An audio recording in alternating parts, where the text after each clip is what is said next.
Outline of your lecture: Introduction to T.S. Eliot, the damaged psyche of humanity, the changing nature of gender roles, importance of myth, uncertainty, isolation, artists and the society, music and singing, and religion. So these are major themes in T.S. Eliot's poetry, and this lecture is the last session on T.S. Eliot as well. From the next lecture we would be starting a new poet. We'll be talking about a new poet. So that's the outline of this lecture. First of all, we will discuss about T.S. Eliot and then the major themes in his poetry. The damaged psyche of humanity, that the psyche of humanity is quite disturbed and damaged, that is injured psyche, injured mentality. Our thought processes are not as healthy as they have been in the past.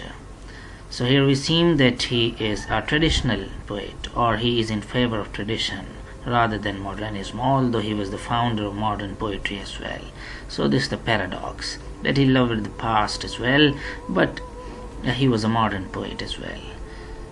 So this is the duality of T.S. Eliot, that he never wanted to disconnect himself from the past, from the great master of the past, but he was also a modern poet. He had also his new style of writing poetry as well. And here comes the second point, the changing nature of gender roles. So we ever talk about two genders, two main genders, we may say, that male and female, main genders, male and female. So they have changed their roles, that women are taking the place of men and vice versa. So it is the changing nature of gender roles. So males are not doing what they were supposed to do, and similar is the case with the women. So they are not doing what they were supposed to be. So this is the changing nature of gender roles, that both of the genders have changed their roles. They have replaced each other in many cases. So what does he think, Eliot think about this change on genders? Now it's the third point, importance of myth. What is the importance of mythological tales? They have a very important place in Eliot's poetry.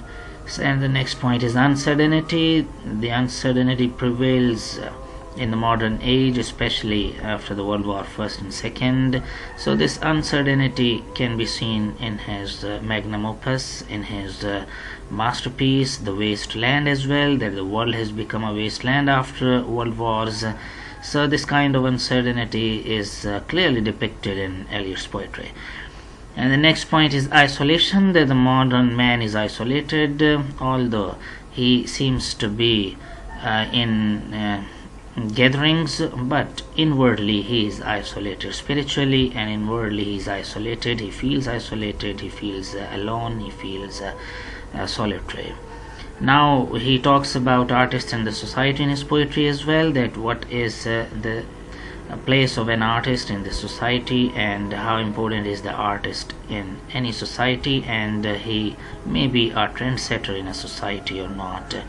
In his poetry we see that there is musicality, and there is rhythm, more rhythm than other poets in Eliot's poetry. So there is music and singing as well in his poetry. And religion is one of the most important themes in Eliot's poetry. He discusses time and again the Christianity in his poetry and the Christ in his poetry. The impact of Christian church is quite evident in his poetry as well. So what's the role of religion in a man's life? Although he has been against religion in his early life, but after that he came to know that religion is also an important factor in one's life. Inward spiritual guidance, it's very necessary.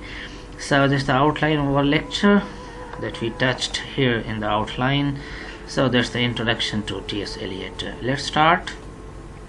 Are you ready? I hope that you are ready. Okay, let's start.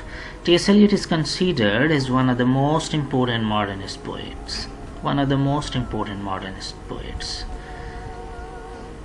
The content of his poem as well as his poetic style give elements of the modern movement that was famous during his time.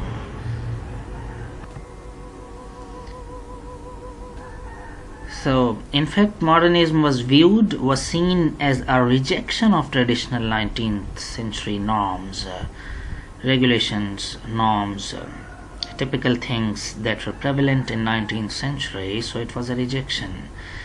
So the new man rejected the norms, the standards of 19th century, whereby artists, architects, poets, and thinkers either altered or abandoned earlier conventions, traditions in an attempt to re-envision, to review a society in flux, in flow.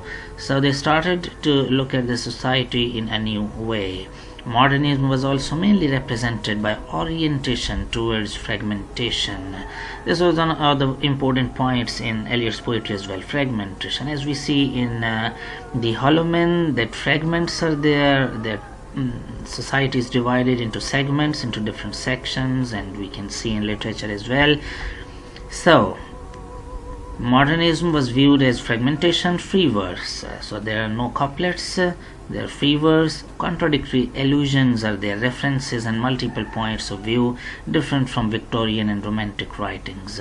So modernism was different on the grounds of fragmentation, free verse, contradictory allusions, references were quite different, as allusions that were used in the past, now the allusions, references are quite different in modern poetry. They were different in from Victorian and Romantic writings. Those modern features appear greatly in the works of Eliot. Two of the most prominent poems where Eliot shows his modern orientations are modern relevance are the love song of J. Alfred Profrock and the Wasteland. Two important poems, most important poems of Eliot, rather we can say. The love song of J. Alfred Profrock, although it's a love song, but there's no love at all. There's death of love, we may say, because Alfred Profrock was aging, was growing in age, so there's no love at all. But it's a love song, so that's ironical. That's ironical.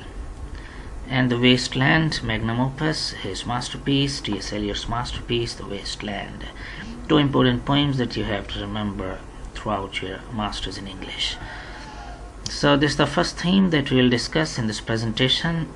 As far as Eliot's poetry is concerned, the damaged psyche of humanity, the injured mentality of humanity, that the mentality, that the thought processes of human beings is quite damaged, injured, or they are not as healthy as they used to be in the past. Like many modern writers, Eliot wanted his poetry to show, to express the fragile psychological state of humanity, fragile, weak psychological state of humanity in the 20th century.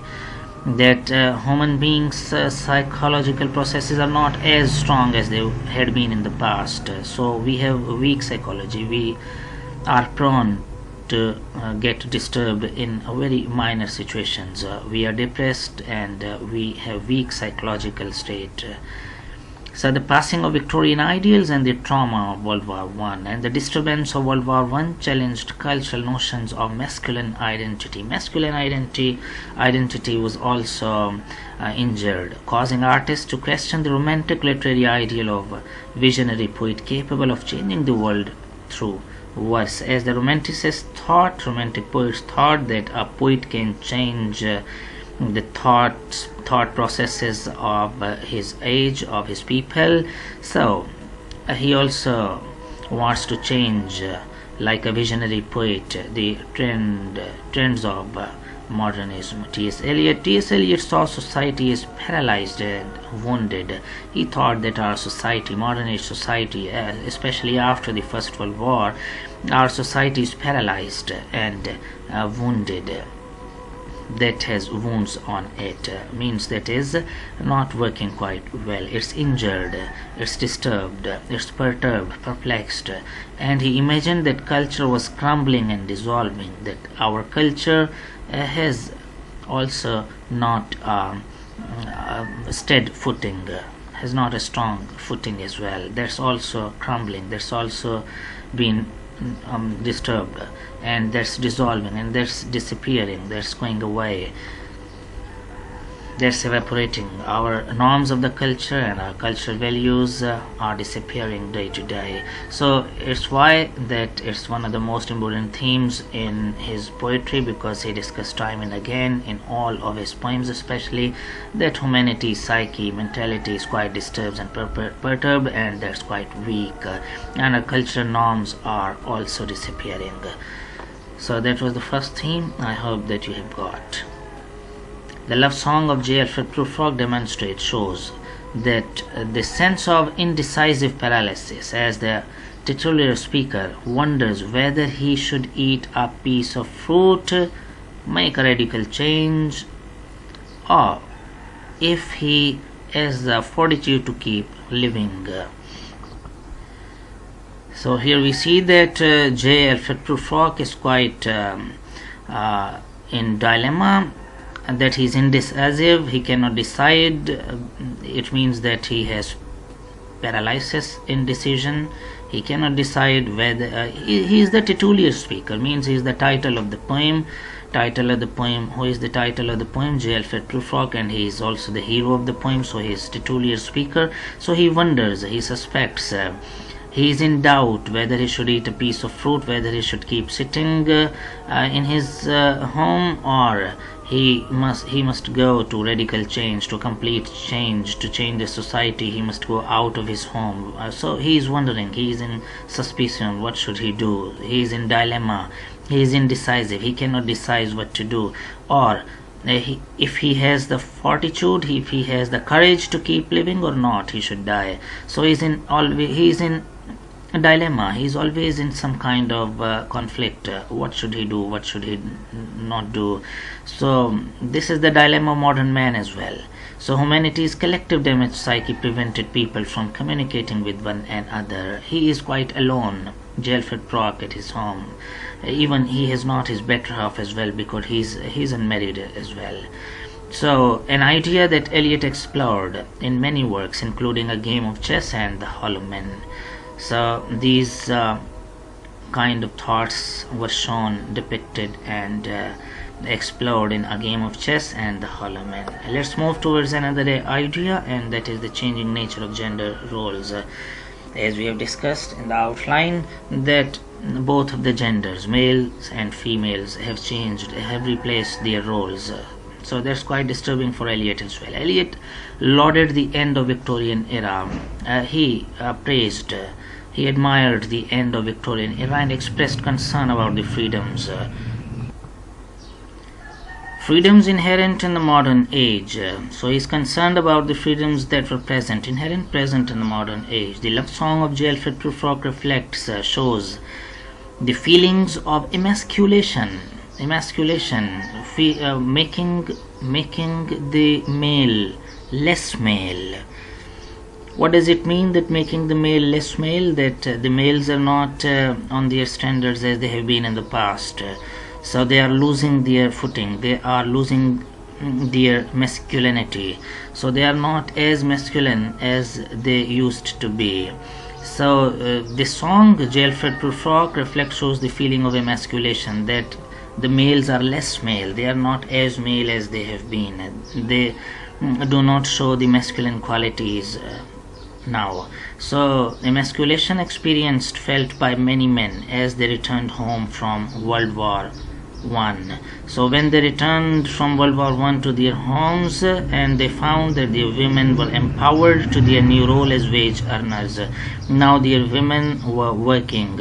So women have gained the roles of men. A disdain for unchecked sexuality appears in both Sweeney Among the Nightingales and The Wasteland, in both of the poems. These are the names of poems, Sweeney Among the Nightingales.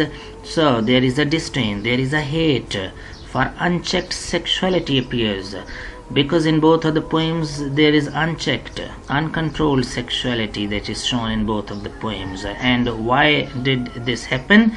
Because women have got freedom. So there is unchecked sexuality between both of the sexes, males and females. There is a frank relationship, intimate relationships, illegitimate relationships as well, that have been shown in the poems. The later means the later poem.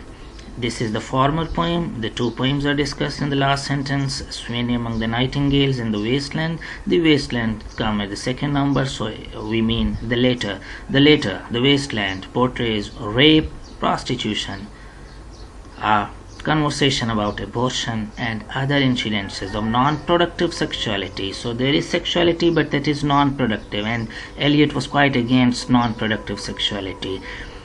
Only sexuality that is allowed to Eliot was the productive sexuality, that after sex you must reproduce some child, you must produce some issue, there should be a procreation after sexuality, but without any children, without any intention of producing children, there mustn't be any kind of sexuality. That is non-reproductive sexuality. So he was against this kind of sexuality. Nevertheless, in spite of that, the poem's central character, Tiresias, he is also a hermaphrodite. That's very important. So what do you mean by hermaphrodite? Hermaphrodite means a person or animal having both male and female sex organs or other sexual characteristics, either abnormally or, in the case of some organisms, as the natural conditions. So hermaphrodite means a person who shows both the characteristics male and female. So Tiresias is one of the characters in Eliot's poems, and his powers of prophecy, he can see through the future as well, he can foresee. So his powers of prophecy and transformation are in some sense due to his male and female genitalia, because he had both of the genitalia, male and female characteristics. With Tiresias, Eliot creates a character that embodies, that carries wholeness, represented by the two genders coming together in one body. So there's the shift from one character to another, and sometimes both of the sexes get together in one person. So that's the next point, mythic and religious ritual. Eliot's tremendous knowledge of myth, religious ritual, academic works, and key books in the literary tradition informs every aspect of his poetry. He filled his poems with references to both the obscure, unclear, and the well-known, thereby teaching his readers as he writes. So he teaches through mythological tales, whether they should be Greek mythology or something else. In his notes to the Wasteland, Eliot explains the crucial role played by religious symbols and myths.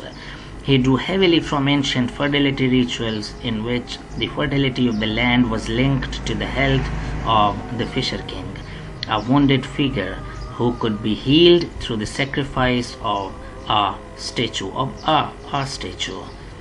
an effigy, of a statue, of a dummy. Infertility, what do you mean by infertility? If a man is unable to produce children, he is infertile, or similar is the case with the woman. If a woman cannot produce children, she is infertile, she is infertile. So yes, American fertile and British fertile. Eliot saw the modern world as a wasteland. He thinks that the modern world is a wasteland, is a desert, is a deserted land, is a wasteland, is a rubbish place to live in which neither the land nor the people could conceive, could think. So again we see here that the people are hollow. He sees people as hollow. In the wasteland, various characters are sexually frustrated or dysfunctional. That characters are dysfunctional, unable to cope with either reproductive or non-reproductive sexuality. They cannot make sex.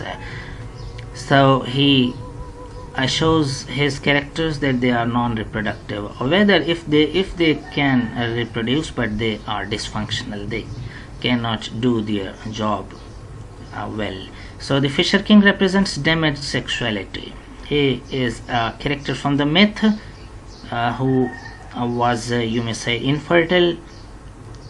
Tiresias represents confused or ambiguous sexuality, whether he is male or not. So he has ambiguous, unclear sexuality.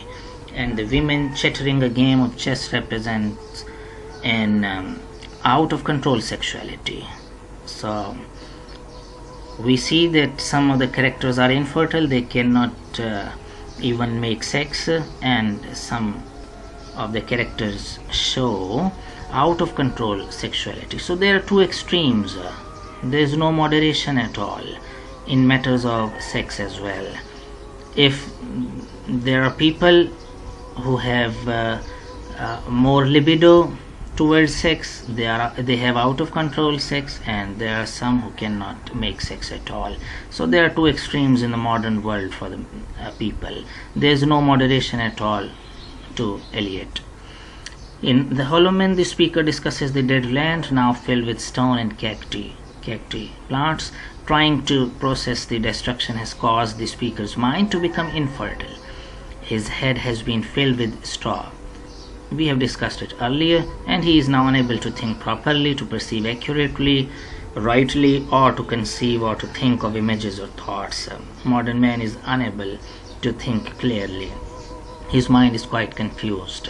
So the next theme is music and singing in his poetry. Like most modernist writers, Eliot was interested in the divide between high and low culture. He was quite concerned about high culture or low culture. What does it mean?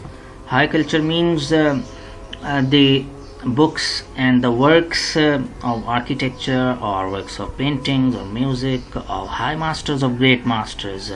Like we have examples of Ghalib and Mir, and in English we have Shakespeare, Milton, and Chaucer as well. So this the high culture, and the low culture means the pop singing, or like that, the day-to-day commonplace singers, commonplace writings, commonplace poetry. That's low culture. So he was quite concerned about the division between high culture and low culture, which is symbolized, which is showed using music. He believed that high culture, including art, opera, and drama, was in decline. He thinks that the high culture, that the high quality writers are not doing their job properly, was in decline, was not in flux, was not on a better grounds, while popular culture was on the rise. The popular culture was on the rise, but not the high culture. In the Wasteland, Eliot mixed high culture with low culture by juxtaposing, by mixing lyrics from an opera by Richard Wagner and with the songs from pubs, American ragtime, and Australian tropes.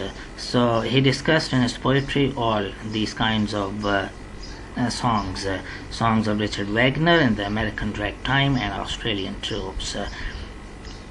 We see the kinds of these music in his poetry as well. He discussed these things in his poetry as well, to make a division between high culture and low culture. He showed that this is the high culture that I am discussing in my poetry. So the next topic in his poetry is religion. Religion is a potent theme, one of the most important, foremost themes that surfaces in the poetry of T.S. Eliot. Eliot discusses its relevance for modern age, beset by moral degeneration, because the modern culture is degenerated morally. War and uncertainty. There is war and uncertainty in modern age. So Eliot's work is characterized by its extensive use of intertextuality, particularly with regard to biblical allusions are there, and references. So he gives references from Bible as well. The Hollow Man contains an increasingly fragmented Lord's Prayer. Its decentralization is representative of the Hollow Man's inability to articulate a prayer. So Hollow Man is unable to articulate a prayer as well, that he is unable to pray to God as well, and thus modern man's inability to connect with the divine, with the God. So modern man is unable to connect himself with the God as well. So there's the next theme, isolation, that the modern man is quite alone. Another prominent theme in his work is isolation. While in theme ties up with the role and place of the artist in society, it deserves its distinct categorization, as Eliot wrote extensively about isolation in a world richly steeped in change, richly bent towards change. The modern age is changing, so this theme of isolation and helplessness comes through forcefully in the Journey of the Magi. That's the name of one of the poems. So we see that there's theme clearly mentioned, the theme of isolation in this poem. The poem uses extensive fragmentation to show the isolation and helplessness felt by the speaker, caught between two different worlds and belonging completely to neither of the worlds. As we see that we belong to the previous age as well, to the previous millennia. If we were born in the last century, and especially if we were born in 1970s or 80s, then we feel this flux, this change quite clearly. That we have also seen the previous century. We were young when we entered the new century in the 21st century. So we have seen both of the centuries, the ending of the last one and the beginning of the recent one. So we can feel the change between the change of IT world and the previous world. Similar was the case with the Eliot as well, that he saw the end of Victorian age and the beginning of the new age of the world. He also was a witness of the world wars, so he belonged to none of the ages. The role of the artist in society. The role of artist in a society is richly explored in the works of Eliot. The theme of isolation is tied with that of the role of the artist, as Eliot felt that the artist was often left behind in a fast-paced metropolitan world. So the world is going to be urban, more urban. It's not rural, but our artist was rural, or at the least he had rural thinking, so he could not pace himself with the modern world. The role of an artist became increasingly important in the times of war, as such a theme permeates across the works of Eliot. This theme arises in the Wasteland, and similar undertones are found in the love song of the elf Profrock, where his unusual nature is a sign of isolation and can be seen as a metaphor for the isolation of an artist in society. So here we see that he discussed an artist, that he is also isolated from the society because he is traditional and the society is modern. The theme of uncertainty is another theme that arises in the work of Eliot. Many poems explore a sense of ambivalence, both things, an uncertainty that plagues the person in a view, metropolitan world and changing order. So we are uncertain, we are unsure of the tomorrow as well, that we cannot foresee the events, what would come, we don't know what would come. The uncertainty comes through in the Wasteland, where there is constant sense of ambivalence due to not being able to keep up with the rapidly moving world and feeling disconnected with this world and yet not detached from it completely, that we are not detached from the world and we are not attached as well, so we are in between, so we are uncertain what to do, what not to do. So that's all about Eliot's major themes. I hope that you have got a lot from this session. Thank you so much and stay happy.